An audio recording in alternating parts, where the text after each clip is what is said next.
Hey y'all, it's Christy from Teadoddles, and today I'm gonna do a little fashion show for y'all, sort of. I'm gonna show you some my recent make, which is something I did a tutorial on, this shirt here, and a couple other things I finished up today. Some didn't turn out so great, but they had been laying in my little finish it bin. I have a tendency to sew the easy parts and then the finishing gets neglected, so I did a little bit of that today, so I thought I'd share it with y'all. I would first like to say welcome new subscribers, welcome back subscribers. I'm happy to have you here with me and my maker shenanigans. I do like to do the sewing things, the yarny things, and the DIY things, so you may see a little bit of all of that here. If you like to make things, you may like it here. Alright, so first on the list I'm going to talk about this. This is a very big flowy top. I do have a stool back here so I can show y'all a little better what it kind of looks like. It is very oversized, but I do like it. It's going to be very comfy in the summertime. This is the print. This is out of the Rayon Challis. Well, Rayon Ditzy Floral Print Crinkle Challis. We'll put it out. It's 100% rayon.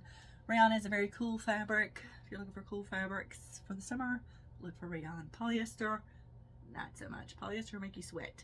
I'm just telling you. So this is the Teadoddles by DG Patterns. I did do the short sleeve version. It does have that little thing here. It's hard to see with the print on this fabric. That detail kind of gets lost. And this was bigger than I intended it to be, but I like the loose flowiness of it. Like I said, it's gonna be so cool. It is a little low. I think I'll probably be wearing some kind of cami under this or something.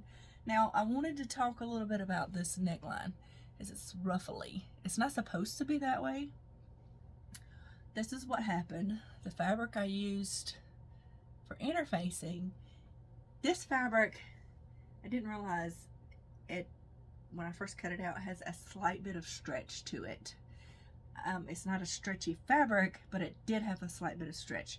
The fabric I interface with, no stretch whatsoever. That's why it's doing this, okay? Because when I first stitched it down, I thought, oh no, but then I just like the way it looks. It looks like I did it on purpose. Don't tell anybody. I didn't do it on purpose, but I just like the way it looks on this collar. It just gives it this kind of ruffly little effect. I think it looks really cool with this fabric. So I decided to leave it that way. Plus I wasn't going to take out all that interfacing. Now interfacing, most patterns, shirt tops like this, they have a piece of interfacing that you cut out and they want you to line it and do all this stuff. I don't like that. As a matter of fact, if I'd had seam tape, I would have used that. I find that much easier when you're dealing with fabrics like this than trying to put another piece of the fabric in here and trying to finish that edge. I have some shirts that are made that way that I bought. I don't like it because I'm always having to tuck it in or try to iron it because it doesn't want to stay in right. I just don't like it. That's why I stitched this down. I did double stitching. I don't know if y'all can see that. No, I actually did triple stitching on this to really make it stay down. Once I realized it was roughly, I just went ahead and did that. So I did double stitching on my hem and my sleeve, in my sleeve and in my hem. No, I do have double stitching. I just ran out of top thread, so it has a darker thread that matches for the second one, but nobody can see that. You can't see that from over here, but like I said, I really love this. Super flowy. Hopefully it's not giving off pregnant vibes, but I like it. So I'm going to try on this next top and I'll be right back. Okay, this is my second top, which does not fit correctly, which is why I'm holding this little piece here. It's supposed to have a button. I haven't put that on because I'm probably going to give this to somebody else. You can see how bad it's gapping up here. It is way too tight under my arm. I want to show everybody under my armpit. It doesn't fit through here. at all. I'm having issues in this area, which is not an area I usually have issues in.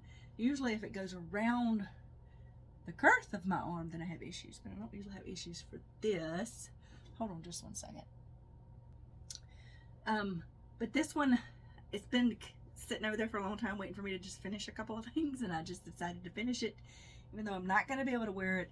I'm really disappointed about that because this fabric is something I got from Mood Fabric. Actually, it's I think it's acetate probably, or a polyester, but it's just a cool fabric.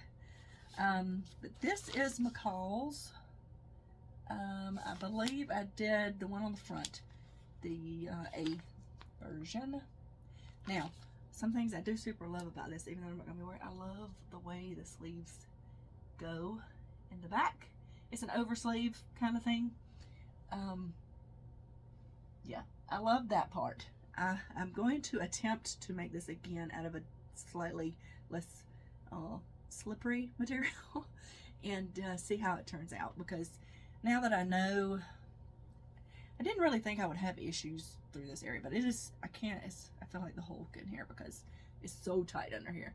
Now I could possibly undo this seam and add a piece in there to make it fit a little better, but I don't think that's not gonna really help this part here, right? And that's the part that really needs something done to it. So it's not I love the dramaticness of the back flowy portion, but it just doesn't fit. So unfortunately, I'm gonna have to put it in the giveaway pile. And that happens sometimes when I'm sewing tops, especially if I'm lazy and I don't really take note of measurements and stuff. Yeah, it happens sometimes, because I think I probably was more concerned about this portion than I was it fitting through here, because normally that's not a problem for me. So I am going to attempt to make this one again because I do like the style of it. This one just doesn't fit. So hold on, I have a dress to try on next, so hold on just one second. Okay, this is kind of a moo-moo looking dress thing. I hit things that just done that, but this is called the Grecian dress, sundress. It was a free pattern. I'll have to link it down below. I don't remember where I got it from. But this comes way down low. That's why I'm holding this like this. I intended this to be more of like a cover-up for summer, although I feel like it may be a little bit too heavy of a knit for that. And original pattern, they had like drawstring things coming through here, and you could pull this up, like if you wanted to pull it up like that. And they had it in the waist. I didn't put either one of them in because I didn't want to fool with it, honestly. This does come all the way, I don't think you're going to be able to see that, but it comes all the way to my ankles, so it is very long.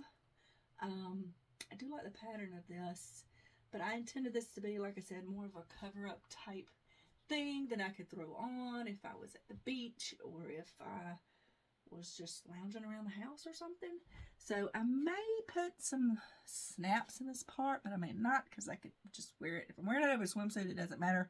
If I'm wearing it over a tank top or something, it doesn't matter. So I don't know. You can, and then the back is the same way. It goes down as well.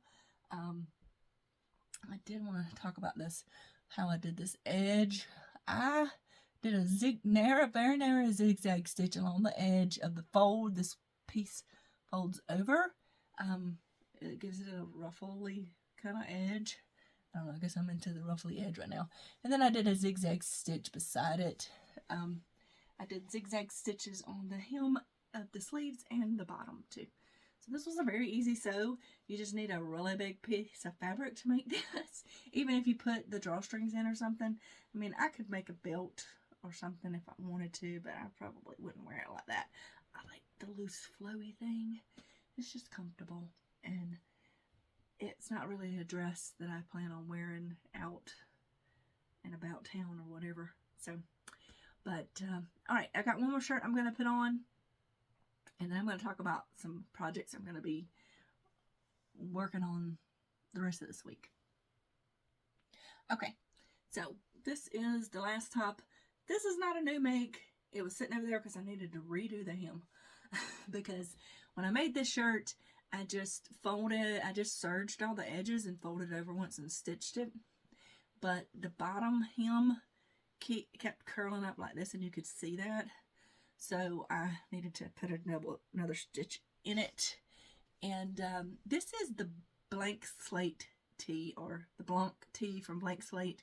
I've made a ton of these because it's just 2 pieces and it's a super easy shirt to make, and you only need like a yard of fabric. So that is one I've made a ton of. You can do, I believe I have a pack to do different things to it. I just haven't tried any of that, but this was just sitting over there waiting for me to finish the hem so I could wear it again. This print is a little loud on this camera. It's so bright, isn't it? But I like these t-shirts because it's easy. Like I said, they're easy to make. 2 pieces. If you're looking for a simple sew that you're just getting into sewing knits and stuff, this would be the shirt. 2 pieces, can't beat it. And it's just, how many times I'm going to say it's super easy. Anyway, now, my bins are about empty. The only thing left over there right now is a sweater that I shown before that I was going to dye.